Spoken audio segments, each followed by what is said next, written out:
Saudações a todos. Nessa parte tratarei do estudo das variáveis e a sua exploração para o trabalho com declarações, que permitirá ao operador executar cálculos, armazenar e produzir saídas, tanto de valores quanto de expressões. Os programas de computador utilizam por comandos os recursos de hardware para executar algoritmos. Enquanto o processador executa cálculos, a memória armazena dados para o envio destes ao processador. Existe um recurso utilizado nos programas para escrever e ler dados da memória do computador. Esse recurso se chama variável e consiste em reservar um espaço na memória para alocação de valores. E os valores, eles nada mais são que o significado rigoroso dado à variável. É um atributo dado a um termo. Essa é a estrutura da relação entre variável e seu valor, ou atributo.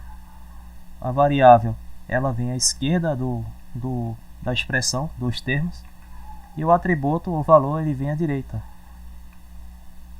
Imagine como o escaninho. O escaninho, você pode já ter lidado com isso no trabalho, ou na escola, ou na universidade.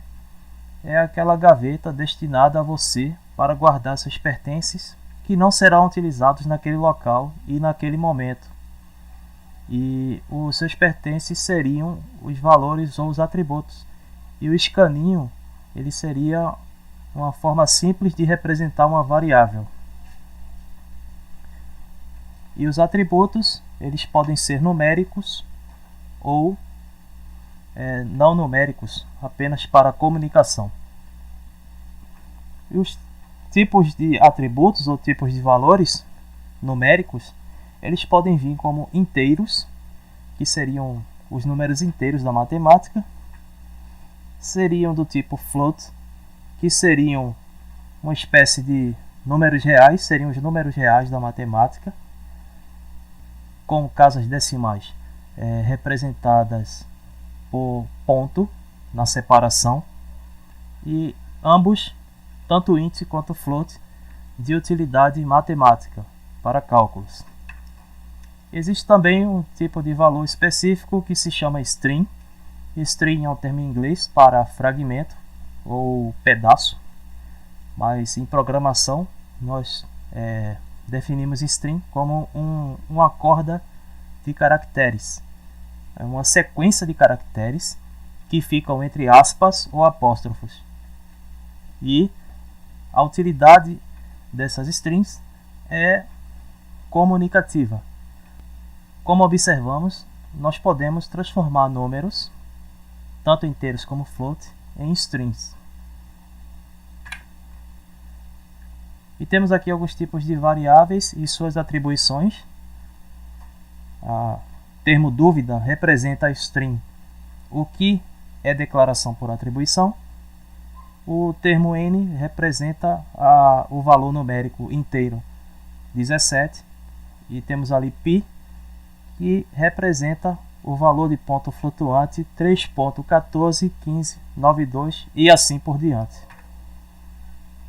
A escolha das variáveis ela fica a critério do operador.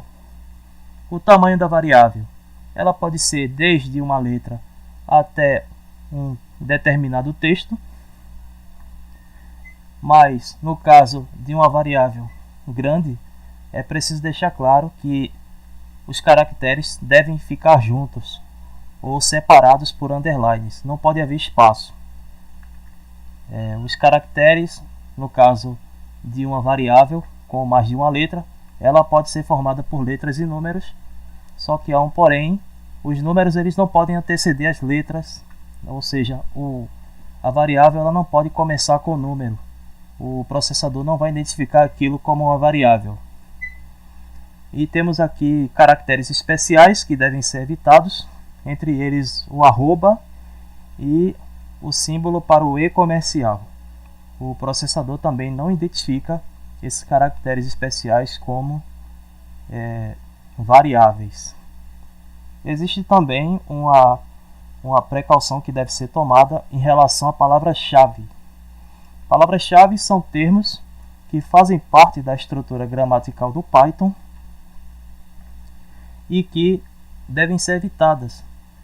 Caso você tente criar uma variável com um desses termos aqui, existem vários, esse aqui é só um exemplo, haverá um erro, sim. O processador não vai identificar o termo como uma variável, mas sim como parte de um processo que está incompleto. Vamos fazer alguns exemplos.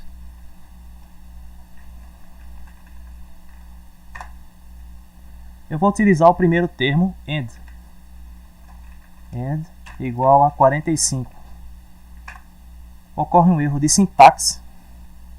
O acento circunflexo ele está apontando no caractere A, só que aqui identifica-se um erro antes.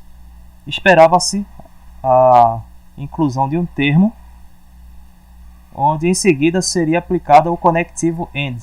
Esse termo AND é um caractere que faz parte dos conjuntos gramaticais do Python e de outras linguagens de programação, onde ele é um conectivo para uma determinada função ou comando. E outro exemplo é o termo for. O termo for é também um tipo de comando de função que é utilizado e muito nas linguagens de programação em geral. For igual a 35. Ocorre um erro, o acento circunflexo indica aqui no sinal de igual, mas há uma ausência de elementos para a criação de uma função. Esses elementos deveriam estar entre o for e o sinal de igual, e não foram colocados. É assim que o processador identifica. E jamais, nos dois casos, o processador vai conseguir reconhecê-los como variáveis. Na escolha das variáveis, como eu tinha dito antes, fica a critério do operador escolher a variável adequada para o tipo de trabalho que ele está exercendo. Justamente pelo fato de o operador estar criando um projeto e essas variáveis vai acionar a memória da pessoa para que ela saiba com que ela está trabalhando naquele trecho do código. Falando em memorização, existe aquele processo mnemônico, que é um auxiliar da memória da pessoa, como exemplo do desenho aqui. Para identificarmos os meses com 31 dias, nós usamos esse procedimento. Ele é muito comum na vida cotidiana, onde os meses que têm 31 dias, eles estão escritos exatamente nos dedos das mãos. E os meses que têm menos de 31 dias, eles estão na interseção entre os dedos. Esse processo ele pode ser utilizado por analogia no uso de variáveis. Você utiliza variáveis que vão te ajudar a identificar um tipo de procedimento em algum trecho do seu trabalho. Um exemplo prático aqui de variáveis mnemônicas está nesses três casos. Esses três casos eles vão gerar o mesmo resultado e eles têm o mesmo procedimento matemático. Ou seja, eu tenho duas variáveis, eu uso uma operação matemática para essas duas variáveis, obtenho uma terceira. E esses procedimentos são iguais, gerando um resultado igual. No primeiro caso, eu tenho A igual a 35, B igual a 12,5. O C é a multiplicação entre os valores das duas variáveis, gerando um resultado que é impresso na tela. Segundo caso é a mesma coisa, o mesmo procedimento. Terceiro caso é o mesmo procedimento, só mudam as variáveis. Só que o segundo caso ele está mais contextualizado. Se você olhar o segundo caso, você vai ter uma ideia inicial do que está se tratando, qual o problema a ser tratado. Aqui, nesse segundo caso, seria saber quanto uma pessoa, um profissional, vai receber ao final do expediente a uma taxa de horas trabalhadas a serem pagas a ele. No caso aqui, o profissional trabalhou 35 horas em um determinado serviço. A taxa de sua remuneração é 12,5 por hora. E no final, o total a pagar seriam as horas multiplicadas pela taxa. E você verifica os outros dois casos, é o mesmo procedimento matemático, mas a um primeiro olhar você não vai saber relatar realmente do que se trata. Existe uma forma bastante sofisticada de a pessoa inserir um comando e deixar um valor de uma variável em aberto a ser inserido após um determinado tempo, um tempo conveniente. É uma função que se chama input. Ela é uma função de inserção de informações que podem ser feitas imediatamente ou a posteriori. Aqui temos a estrutura básica da função input. Temos aqui o operador, ele inicia com uma variável e quando ele for incluir o atributo, ele cria um comando para que o processador solicite a ele ou a um terceiro que seja inserido um valor. Inserido o valor, o operador ou um terceiro pode incluir aqui um comando para que seja impresso o novo valor daquela variável. É como se a variável recebesse um valor temporário e esse valor temporário seria uma solicitação de inclusão para que logo após sejam inseridos esses valores. Vamos para um exemplo bastante simples. Eu tenho aqui x igual input, ou seja, insira, e aqui tem o corpo do texto de solicitação. Como é que vai se solicitar isso aqui? Digite as horas trabalhadas.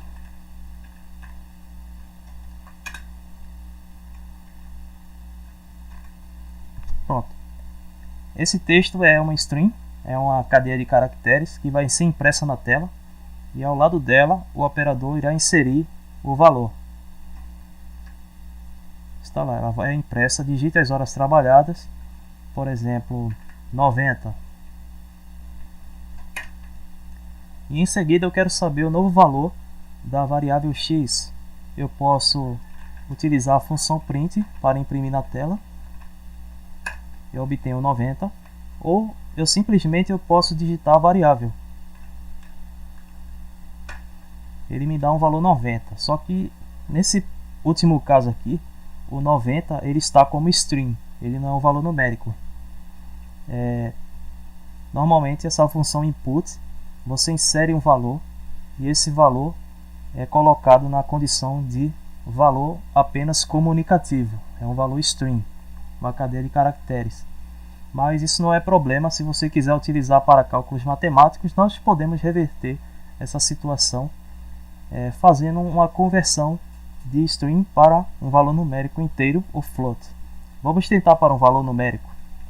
Eu posso digitar novamente x, vai ser igual a... Eu utilizo o comando int, que é para inteiro, e coloco o valor da antiga variável dentro do parêntese. Teclando Enter, a conversão foi feita. Eu agora vou verificar o valor de x de novo. Eu repito a inserção do x e ele me dá o valor referente àquela variável x, que agora ela está como tipo int. Então, outra ferramenta poderosa que é essa conversão de tipos de valores, que pode ser feita a qualquer momento em que a pessoa estiver programando. Voltando àquela estrutura básica da relação entre variável e valor, essa estrutura ela se chama declaração por atribuição. A uma determinada variável, eu atribuo um valor. E essas declarações elas podem ser utilizadas com variáveis ou com funções. Em declarações com variáveis, nós podemos calcular, utilizar essas declarações para o cálculo ou para o armazenamento de dados. E sem a variável, ele irá produzir saídas pelo uso de comandos ou funções. Uma ferramenta bastante útil para quem desenvolver códigos em linguagem de programação é o uso de comentários.